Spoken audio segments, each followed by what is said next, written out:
Hello everyone, అందరికీ good morning. డబ్బు సంపాదించడానికి చాలా మార్గాలు ఉంటాయి. అలానే డబ్బు పొదుపు చేయడానికి కూడా చాలా మార్గాలు ఉన్నాయి.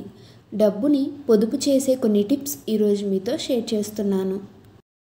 నేను ప్రతి నెల డబ్బుని ఎలా సేవ్ చేస్తాను, సేవ్ చేసిన డబ్బుని ఏం చేస్తాను అనేదే మీతో చెప్తాను. నిజంగా చెప్పాలంటే డబ్బుని సంపాదించడం కన్నా పొదుపు చేయడం చాలా కష్టం. అటువంటి కష్టమైన పనిని మన హౌస్ వైఫ్స్ మాత్రం చాలా ఈజీగా చేస్తారు. అలానే ఎంత ఖర్చు పెట్టాలి అనే విషయం తెలియకపోయినా ఎంత పొదుపు చేయాలో తెలిసి ఉండాలి మనకి. ప్రతి నెల శాలరీ రాగానే డబ్బులో నేను ఫస్ట్ ఒక 500 తీసి సేవింగ్స్లో పెడతానండి. అంటే నేను ఇక్కడ 500 తీశాను. మీ శాలరీ ఎంత అంటే మీ బడ్జెట్ బట్టి 500, 1000 రూపాయలు, 1500 ఇలా తీసి సేవింగ్ చేయాలి. ఇంట్లో ఎంత ఖర్చుకు ఉండాలి అలాంటివి ఏమీ చూడకుండా ముందుగా అయితే ఒక 500 తీస్తాను.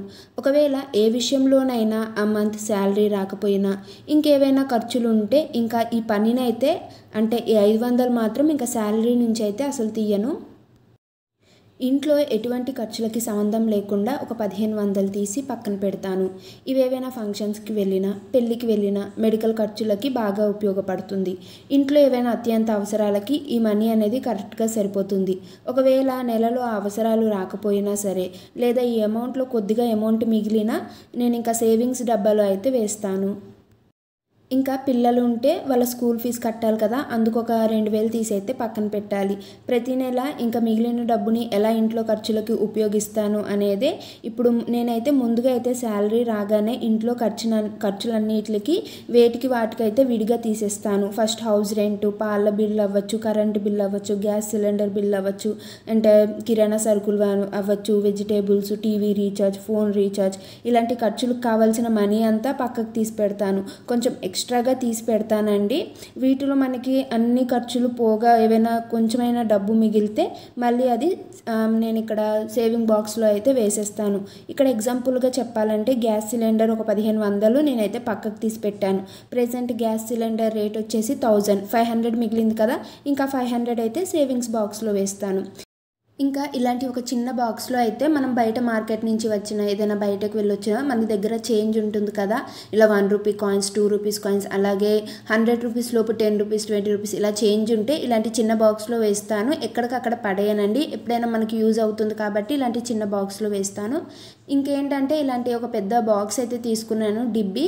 ఇందులో 5 రూపీస్ కాయిన్స్ అయితే వేస్తాను. ఇలా గోల్డ్ కలర్ 5 రూపీస్ కాయిన్స్ అయితే స్టోర్ చేస్తున్నాను.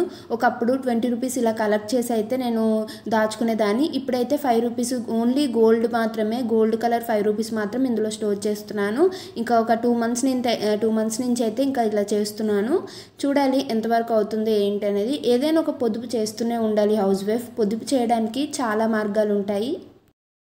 నేను ఫస్ట్ నుంచి చెప్పిందంతా మీకు అర్థం కాకపోతే ఇప్పుడైతే నేను బుక్ మీద రాస్తున్నాను. మీకు ఫస్ట్ అర్థం కాకపోతే ఈ సెకండ్ టిప్ అయితే బాగా అర్థమవుతుంది. అంటే నేను ఇక్కడ 2 వేస్లో అయితే ఎలా పొదుపు చేయాలి డబ్బు అనేది చెప్తున్నాను. ఫస్ట్ వే అయితే మీకు అర్థం కాకపోవచ్చు, ఇదైతే చాలా బాగా అర్థమవుతుంది. చదువుకున్న వాళ్ళకైతే ఇంకా బాగా అర్థమవుతుంది. నేను ఇక్కడైతే బుక్ మీద రాస్తున్నాను. ఇలా బుక్ మీద రాసుకోవడం వల్ల మీకు చూసినప్పుడు కూడా బాగా అర్థమవుతుంది. మీరు అంటే మీకు ప్రతి నెల మనీ రాగానే మీరు కూడా ఇలానే మీరు బుక్ మీద రాసుకుంటే ఎంత పొదుపు అవుతుంది ఏంటి, ఎంత ఖర్చు అవుతుందో మీకు కూడా ఈజీగా తెలుస్తుంది. నేను ఇక్కడ ఫస్ట్ అయితే సంపాదన ఆదాయం రాశాను. అంటే మనకి ఎంత సంపాదన వస్తుంది ఏంటి కాబట్టి సంపాదన ఆదాయం రాసి కింద 4గా డివైడ్ చేసేసాను. అవసరాలు, కోరికలు, అత్యవసరాలు, అలాగే పొదుపు. మనకి ఈ 4 అనేది చాలా ఇంపార్టెంట్. మన జీవితంలో ఈ 4 కంటే మనం ఎక్కువగా ఏమి చేయము. ఈ 4 మాత్రం చాలా అవసరం. అవసరాలు, కోరికలు, అత్యవసరాలు, పొదుపు. వీటితోనే మన డబ్బు ఇవన్నీ అయితే ఉంటాయి. నేను ఇక్కడ ఫస్ట్గా అయితే సంపాదన తీసుకుంటున్నాను. మన శాలరీ ఎంత, మన బడ్జెట్ ఎంత, ప్రతి నెల మన ఇంటికి మన చేతికి ఎంత డబ్బు వస్తుంది మనం ఇక్కడ రాసుకుంటున్నాను. నేను ఇక్కడ ఎగ్జాంపుల్గా 30,000 వేస్తున్నాను. మీ శాలరీ ఒక 20,000, 15,000, 40, 50 ఇలా ఎన్ని ఉన్నాయో ఉన్నాయో మనకు తెలియదు. ఇక్కడ నేను ఓన్లీ ఎగ్జాంపుల్గా 30,000 అయితే రాస్తున్నాను సంపాదన ఆదాయం. ఫస్ట్ అయితే నేను 4 కేటగిరీస్గా అయితే డివైడ్ చేశాను కదా. ఫస్ట్ వన్ అయితే అవసరాలు తీసుకున్నాను. మనకి డైలీ అవసరాలు ప్రతి నెల మనకి ఎక్కువగా ఏవి అవసరాలు పడతాయి అంటే మనీలో ఖర్చు అయ్యేవేంటి, ఇంటి రెంటు, పాల బిల్లు, ఇంకా చాలా ఉంటాయి కదా ఇంట్లో ఖర్చులు, ఫోన్ బిల్లు, వెజిటేబుల్స్, పాల బిల్లు, ఇవన్నీ చాలా అవసరాలు కాబట్టి మనకి ఇంట్లో ఏమేమి మనము ఎక్కువగా యూస్ చేస్తూ ఉంటామో అవన్నీ అయితే నేను ఇక్కడ రాస్తున్నాను. చాలామంది సిటీస్లో ఉంటారు రెంట్ హౌస్లో, వాళ్ళకి ఎక్కువగా రెంట్ కట్టాల్సి వస్తుంది. ఇప్పుడు నేను ఇక్కడ రెంట్ హౌస్ అయితే రాశాను. Rent house, current bill, gas bill ఇవన్నీ. చాలామందికి అయితే కొంచెం ఓన్ హౌస్ ఉంటుంది. ఓన్ హౌస్ ఉన్న వాళ్ళకి కొంచెం మనీ సేవ్ అనే చెప్పొచ్చు. ఇప్పుడు మ్యాక్సిమం అయితే ఒక రెంట్ ఇల్లు అయితే 7,000 దాటే ఉంటుంది రెంట్ వచ్చేసి. ఇప్పుడు ఓన్ ఇల్లు అనుకోండి, ఓన్ అయితే మనకి 7,000 లాభమే కదా, పొదుపు చేసుకోవచ్చు కదా. అందుకే సొంత ఇల్లు అనేది చాలా ఇంపార్టెంట్. సొంత ఇల్లు ఉంటే సగం మనీ అనేది సేవ్ అవుతుంది. బట్ ఇప్పుడు జాబ్ పర్పస్ కానీ ఇంకా ఏవైనా ప్రాబ్లమ్స్ వల్ల మనం బయట ఉండాల్సి వస్తుంది. ఇంకా అంతే, మన లైఫ్ అలా జరిగిపోతూ ఉంటుంది. ఫైనల్గా అయితే నేను ఇక్కడ మన డైలీ అవసరాలు, ఖర్చులు ఇవన్నీ అయితే నేను ఇక్కడ రాస్తున్నాను. చాలామందికి అయితే నేను ఒక సజెషన్ ఇస్తున్నాను. మనం ఎవరైతే పొదుపు చేసుకోవాలనుకుంటున్నారో కొత్తగా పెళ్ళైన వాళ్ళు పిల్లలు పుట్టక ముందే ఎంతైనా పొదుపు చేసుకోగలమండి. పిల్లలు పుట్టిన తర్వాత ఇంకా వాళ్ళ ఖర్చులు, వాళ్ళు పెరిగిన కొద్దల్లా ఇంకా మనకి ఖర్చులు అనేటివి ఎక్కువగానే అవుతాయి. వాళ్ళు చదివిన బట్టి వాళ్ళకి ఫీజు కట్టాలి, వాళ్ళ ఖర్చులు అన్నిటికీ మనకి ఎక్కువగా మనీ అనేది ఖర్చు అవుతుంది. ఎంతైనా పిల్లలు పుట్టక ముందే ఏదైనా మనం మనీ పొదుపు చేసుకోవాలంటే, ఏవైనా సేవింగ్స్ చేసుకోవాలంటే పిల్లలు పుట్టక ముందే చేసుకోగలము. అండ్ ఇక్కడ నేను అవసరాలన్నిటికి ఒక 15,000 అయితే వేస్తున్నాను. అంటే మన శాలరీలో ఒక 15,000 వీటన్నిటి ఖర్చులకి అయితే నేను ఇక్కడ ఎగ్జాంపుల్గా రాస్తున్నాను. మీకు ఎంత అవుతుంది ఏంటనేది మీరు కూడా ఒకసారి ఇలా బుక్ మీద రాసుకొని ట్రై చేయండి. ఇంకా నెక్స్ట్ వన్ వచ్చేసి కోరికలు. మనకి ఆడవాళ్ళకైనా ఎవరికైనా ఇంట్లో వాళ్ళకి కోరికలు అంటూ ఎక్కువగా ఏముంటాయి, షాపింగ్స్ కానీ అండ్ అలాగే బయట హోటల్స్కి వెళ్ళి తినడం, సినిమాలు, రెస్టారెంట్స్ ఇవే ఉంటాయి. అంతకుమించి కోరికలు ఉండవు. ఇంకా మ్యాక్సిమం ఏంటి, ఫంక్షన్స్, పెళ్ళిళ్ళు ఇలాంటివి ఎక్కువగా ఉంటాయి. వాటికయ్యే ఖర్చు అయితే నేను ఇక్కడ రాస్తున్నాను. అండ్ అలాగే ఇక్కడ వాటికయ్యే ఖర్చు అయితే మ్యాక్సిమం అయితే ఒక 3,000 అవుతుంది. ప్రతి నెల బట్టలు కొనలేము, అలా అని ప్రతి నెల సినిమాలకి అయితే వెళ్ళలేము. ప్రతి నెల ఇప్పుడైతే చాలామంది బయట ఫుడ్కి ఎక్కువగా అలవాటు పడిపోయి ఉన్నారు. ఇంకా మ్యాక్సిమం అయితే ఒక 3,000, 4,000 అయితే నేను ఇక్కడ వేస్తున్నాను. నేను మ్యాక్సిమం మా ఇంట్లో అయ్యే ఖర్చుకి అయితే నేను ఓన్లీ 3,000 అయితే వేస్తున్నాను.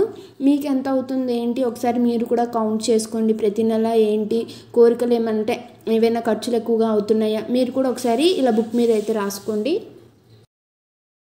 ఇంకా నెక్స్ట్ వన్ అయితే అత్యవసరాలు. అత్యవసరాలు అంటే ఏంటి, అర్జెంటుగా మనకి హెల్త్ బాగోకపోయినా, ఎవరికైనా బాగోకపోయినా, ఏవైనా సడన్గా ఎటైనా వెళ్ళాల్సి వచ్చినా అలాంటి వాటికి ఎక్కువగా మనకి మనీ ఖర్చు అవుతుంది కదా. అందుకని నేను ఒక 3,000 అయితే పక్కకు తీసి పెడతాను. ఇంకా ఈ 3,000 మాత్రం కంపల్సరీగా తీస్తానండి. ఒక్కోసారి మన ఇంట్లో శాలరీ టైంకి పడకపోయినా ఏవైనా మనకి 3,000 అనేది యూజ్ అవుతుంది కాబట్టి నేనైతే అత్యవసరాలకు ఒక 3,000 అయితే పక్కకు తీసి పెడతాను. లాస్ట్ వన్ అయితే పొదుపు. ఇంకా ఈ పొదుపు అనేది చాలా కష్టం. నేను ఇక్కడైతే 4 కేటగిరీస్లో లాస్ట్ వన్ అయితే పొదుపు. పొదుపులో మనం ఏం చేయాలంటే ఫస్ట్ సంపాదన. ఈ సంపాదనలో మనం ఇప్పుడు అత్యవసరాలు, అవసరాలు, కోరికలు ఇవన్నీ అయితే ముందుగా అయితే ప్లస్ చేసుకోవాలి. సంపాదన మైనస్ ఇవన్నీ మిగతావన్నీ అంటే అవసరాలు ప్లస్ కోరికలు ప్లస్ అత్యవసరాలు ఇవన్నీ అయితే ప్లస్ చేసుకోవాలి. ప్లస్ చేస్తేనే కదా మనకి నెల వచ్చేసరికి ఎంత ఖర్చు అవుతుంది ఏంటి అన్నది మనకు కూడా తెలుస్తుంది. నేను ఇక్కడ సంపాదన అనేది ఒక 30,000 అయితే రాశాను. ఓన్లీ ఎగ్జాంపుల్గా అయితే రాశాను, మీకు అర్థం అవ్వాలని రాశాను. సంపాదన దగ్గర అయితే 30,000 వేసుకున్నాను అక్కడ మైనస్ చేసి. ఇంకా ఇవి అవసరాలు ఒక 15,000, కోరికలు 3,000, అత్యవసరాలు 3,000 ఇవన్నీ అయితే ప్లస్ చేయాలి. ముందుగా అయితే అవసరాలు ప్లస్ అత్యవసరాలు ప్లస్ కోరికలు ఇక్కడ 30,000 మైనస్ అండ్ అలాగే 21,000 ఇవన్నీ ప్లస్ చేస్తే నాకు అవసరాలు, కోరికలు, అత్యవసరాలు ఇవన్నీ అయితే 20,000 ఖర్చు అయినట్టయితే కనిపిస్తుంది కదా. ఈ 30,000లో 21,000 మైనస్ చేస్తే 9,000 అయితే మిగులుతుంది. పొదుపు అయితే 9,000, మ్యాక్సిమం మిగిలితే ఒక 5,000 అయినా మిగులుతుంది ఒక్కోసారి ఏమైనా ఎక్కువగా ఖర్చులు అయినప్పుడు. ఈ 5,000 కానీ ఇక్కడ నేను 9,000 అని చూపిస్తున్నాను కదా, 9,000 మిగిలింది అనుకోండి. ఈ 9,000 అయితే నేను బ్యాంక్లో వేసేస్తాను. ఇంకేవైనా చిట్టీలు కట్టడం కానీ, ఎల్ఐసి, గోల్డ్ స్కీమ్ ఇలాంటివి ఏవైనా కట్టొచ్చు. మనం ఏమైనా ఇంట్లో డబ్బు ఉంచామనుకోండి, ఆటోమేటిక్గా అది ఖర్చు అయిపోతూనే ఉంటుంది. ఎందుకంటే మనము ఇక్కడ చూపించిన విధంగా అత్యవసరాలకి నేను పక్కకు తీసి పెట్టాను కాబట్టి ఇంకా ఈ 9,000 ఇంట్లో ఉండాల్సిన అవసరం ఉండదు. బ్యాంక్లో కానీ ఇంకేమైనా స్కీమ్స్ ఏవైనా కడితే సరిపోతుంది. బ్యాంకులో వేయడం ఇష్టం లేకపోతే ఎల్ఐసి, గోల్డ్ స్కీమ్, చిట్టీలు ఇంకా చాలా రకరకాలుగా ఉన్నాయి కాబట్టి మనం పొదుపు చేయడానికి చాలా స్కీమ్స్ అయితే ఉన్నాయి. వాటిలో మీరు ఏదైనా ఒకటి సెలెక్ట్ చేసుకొని వాటిలో అయితే మనీ అనేది వేసుకోవచ్చు. నేనైతే బ్యాంకులో వేస్తాను. అండ్ అలాగే ఇక్కడ మనకి సంపాదన నేను ఎగ్జాంపుల్గా 30,000 రాశాను కదా, 30,000. మీ సంపాదన ఎంత ఉంటుంది? 10,000 ఉంటుంది అనుకోండి. ఈ 10,000లో మనకి ఒక 3,000 అయితే పొదుపు చేసుకోవచ్చు. 20,000 అనుకోండి, 6,000 పొదుపు చేసుకోవచ్చు. 30,000 అనుకోండి, 9,000 పొదుపు చేసుకోవచ్చు. ఇలా మనకి బడ్జెట్ ఎంత ఉంటుందో దాన్ని బట్టే మనం పొదుపు చేసుకోవచ్చు. చాలామంది ఏంటంటే ఎంత లక్షల్లో శాలరీ ఉన్నా అసలు పొదుపు కూడా చేయలేము అనుకుంటారు. ఇలా ఒకసారి ట్రై చేసి చూడండి. మనం ఈజీగా ఇంట్లో డబ్బునైతే పొదుపు చేసుకోవచ్చు. నేను ఇక్కడ మనము వీటిలో కూడా మనము ఇప్పుడు నేను రాసిన వాటిల్లో కూడా పొదుపు చేసుకోవడం కూడా చాలా ఈజీ. ఇప్పుడు 9,000 మనం సేవ్ చేసుకున్నాం. 9,000 కాస్త ఒక 10,000, 12,000 కూడా సేవ్ చేసుకోవచ్చు. ఎలా అనేది మీకు ఇక్కడ చెప్తాను. మనము పొదుపు చేయాలంటే చాలామంది వంట మనిషిని పెడుతూ ఉంటారు. వంట మనిషికి ఇంకా నెల వచ్చేసరికి ఒక 5,000, 4,000 ఇవ్వాలి. మనం ఏదో మనమే చేసుకోవచ్చు కదా, మనకు కూడా ఒక బాడీ ఎక్సర్సైజ్లా ఉంటుంది. అండ్ అలాగే ఫోన్ రీఛార్జ్లు ఇంట్లో ఒక 4-5 మంది ఉన్నారంటే వాళ్ళందరికీ నెల వచ్చేసరికి ఫోన్ రీఛార్జ్లు చేయాలి. అదేదో వైఫై పెట్టించేసుకుంటే మనీ అనేది కొంచెం సేవింగే కదా. బయట ఫుడ్ ఇప్పుడు జనరేషన్ వాళ్ళు ఎక్కువగా బయట ఫుడ్ అయితే తీసుకుంటున్నారు.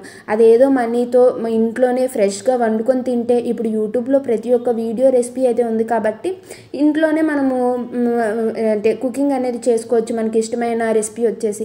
అండ్ అలాగే షాపింగ్, కరెంట్ బిల్. షాపింగ్ అయితే ఇంకా ఆన్లైన్లో ఎక్కువ మనం షాపింగ్ చేస్తూ ఉన్నాము, ఆఫర్స్ ఇవన్నీ అనుకొని. అలాగే కరెంట్ బిల్ ఇప్పుడు ఇంట్లో ఉంటే ఈ రూమ్లో ఉంటే ఆ రూమ్లో ఫ్యాన్ తిరుగుతుంది, టీవీ అక్కడ వేస్తే మనం ఇక్కడ కూర్చొని ఫోన్ చూస్తాము. ఇలా చాలా అంటే చాలా ఖర్చులు ఎక్కువగా పెడతాము. అవన్నిటైతే తగ్గించుకోవాలి.